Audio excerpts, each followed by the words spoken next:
Alright, so with my most video gaining traction, I figured it was time to actually go ahead and get the next video put out, which is the Zane video. I know I had said I would have that out as quickly as possible, but a few things kind of kept me from doing that. My PC just being annoying, all that other stuff. I had all the footage and I lost it, so I had to go back and get everything again. Anyways, so this build is a little bit different than my Mo's build. This one unfortunately does require DLC, which for some people that's kind of a deal breaker, for others it's not. If this is not a deal breaker for you, and I will show you everything you need. So for the gear of this, you're going to need the binary mocking DNA.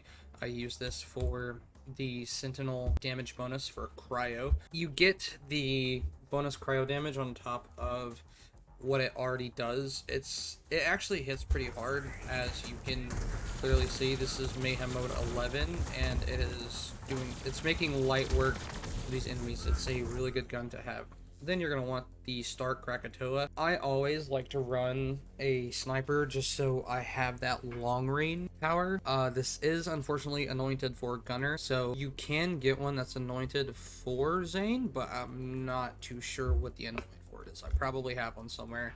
I just couldn't. Then obviously you're going to want a Roan's Call. It's probably the best assault rifle in the game, especially for Zane, because whenever you swap places with your digiclone, it increases your damage by 130% for a short time, and then +2, as you know, with Jacob guns, critical hits return 2 bullets to your magazine, and then it ricochets 2 bullets at the nearest enemy as well.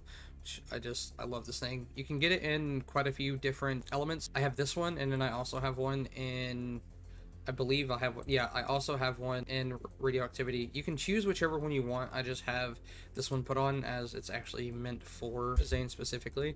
Then I just have subsidized the Butcher. This one unfortunately isn't anointed, but that's honestly not much of an issue. This gun, it is rather inaccurate, as you can see, but it does do, it's just more of a gun to put in damage with. If you don't have a gun that's insanely good for putting in damage, or you don't have a shotgun that's that good, this is a really solid option to use. I have to say, outside of the speedloading Hellwalker, this is probably my favorite shotgun in the game, especially for Zane, because with the buff from his class mod, it shoots insanely fast, as you saw, and it regenerates ammo, which is pretty cool as well. I think that's something with the skill tree, which we'll get into here in a minute.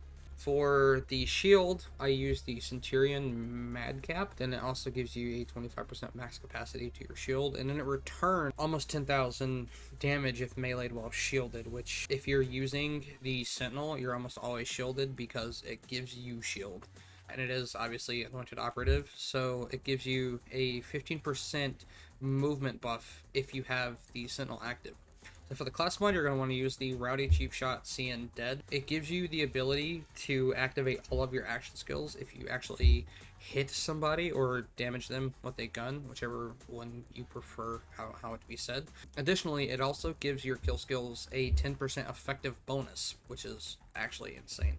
Then +2, 44% assault rifle and SMG damage. Obviously, all of these are Mayhem mode 10, I believe. Yes, Mayhem mode 10, Mayhem mode 10. For the artifact, you're going to want to use Spicy Snowdrift. I absolutely love Spicy Snowdrift, especially when accompanied with the Rowdy Cheap Shot CN Dead, because when everything is active, you slide so fast. This is a really good thing if you're doing boss fights on higher Mayhem modes and you're a bit of a bullet sponge.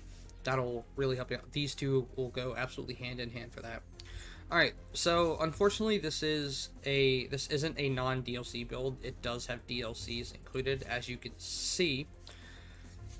We'll go ahead and get into this now. So for the orange skill tree, this is what you're going to be looking at. You're going to have 5, 3, 4 with the top 3. Then you're going to have 7, 1, 1 with the next 3. You're going to have that one, the quick breather, which is, I like this one. It restores health to your clone whenever you swap places. I really like this. You can keep your clone alive a lot longer. It's actually quite nice.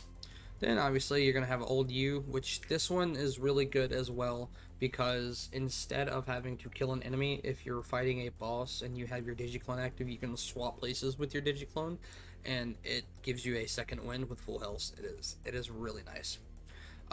Supersonic Man, whenever one or more of Zane's action skills are active, he gains increased movement speed for each active action skill. So obviously there's 8 action skills active, as you can see in the bottom. Then you're going to want Boom Enhance. He summons the Digiclone, it consumes up to 3 grenades, and he actually throws them, which is quite cool. And obviously, as you can see, it increases gun damage, max health, fire rate, reload speed, and Digiclone duration. Then Double Barrel. This just gives you your Digiclone, your gun, whenever you use it. It's pretty cool. None in green, as you can see. I probably could do something with this, but that would be for another video. This is kind of like a movement build. Alright, on to the purple. You're going to have 230. These are more for damage and critical, as you can see. Critical. It's all criticals. I like this one. I probably could have put 4 into this, but I didn't want to stray too far away from the Digiclone, as that was the main purpose of this build in and of itself. This one, Digiclone and Sentinel, as you can see. Then for the next row, you're going to want to have 505. This one just increases critical hit damage. It stacks twice, so it gives you up to a 60% critical hit damage increase, which is pretty cool. And then this one, I actually really like this one because it increases the gun damage and it also decreases the cooldown, so it comes a lot quicker, the action skills do. None in the middle one. Then you're going to have 2 into domino effect. Whenever you hit a critical hit, it gives you increased fire rate and reload speed for a short time, and the effect does double, and as long as you are constantly doing damage, it seems to work really well. It doesn't seem to go away if you're not missing your shots. Then for the blue, you're going to want to have 505. These are, again, gun damage and stuff like that. This one gives you movement speed. As I said, it's insane for the movement speed. Gun damage when he is moving, you're constantly moving, so this works so good. This one is also, the quicker you move, the greater the gun damage is, so you're moving really fast, so you're going to have an insane increase in damage, along with the other ones from the skill tree and then the purple skill tree as well.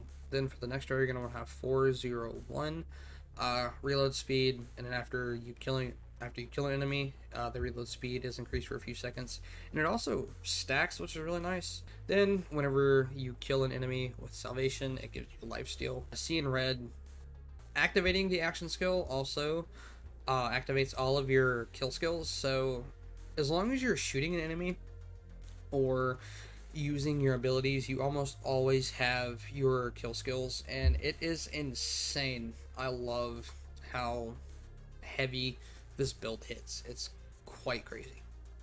Then you're going to want to have the 5 into Sea and Violence, and you get the extra 1 in both of these for having the class mod, which is really nice. Then 1 in Good Misfortune and 1 into Death Follows Close. Alright, well there you guys go. There's the Zane build as promised.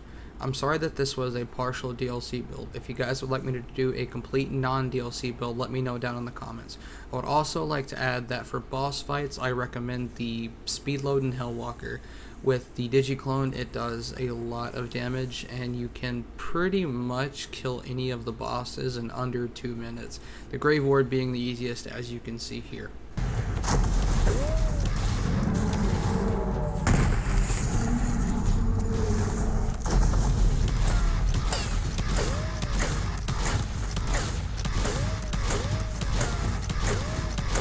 But with that being said, I appreciate you guys stopping in, and I will see y'all next time.